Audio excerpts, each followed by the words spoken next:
Hey everyone! Today I'm diving into some pretty hot political waters. If you've been following the news, you might have heard about the concerns raised by the Republican Jewish Coalition, or RJC, regarding Kamala Harris's stance on anti-Semitism. Buckle up, because this one's a real roller coaster. So the RJC has some serious issues with Harris, especially when it comes to her responses to the Israeli-Palestinian conflict. They argue that Harris's condemnation of anti-Israel protests is too weak and point to her past calls for a ceasefire as evidence that she's not fully in Israel's corner. The RJC believes her positions align too closely with the progressive left, which they say sympathizes more with Palestinians. This, they argue, could alienate pro-Israel voters and hurt her chances in future elections. Now let's get into some specifics.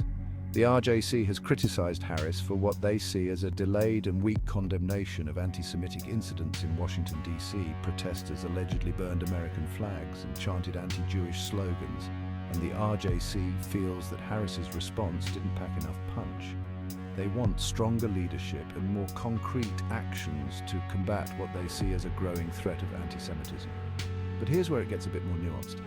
Harris has indeed affirmed her unwavering support for Israel's right to defend itself, but she's also expressed concern over civilian casualties in Gaza, calling the situation devastating. This balanced approach is intended to acknowledge the complexities of the conflict, but it's drawn criticism from those who view any criticism of Israel as anti-Semitic.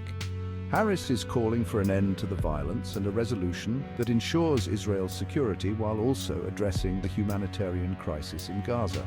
She's emphasized the importance of Palestinian self-determination and dignity.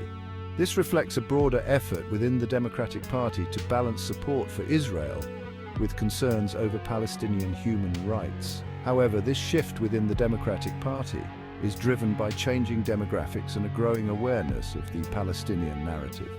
While the party remains broadly supportive of Israel, there's now more willingness to criticize Israeli policies and advocate for Palestinian rights. So what does this all mean for the future? It's clear that Harris's stance on these issues is complex and multifaceted.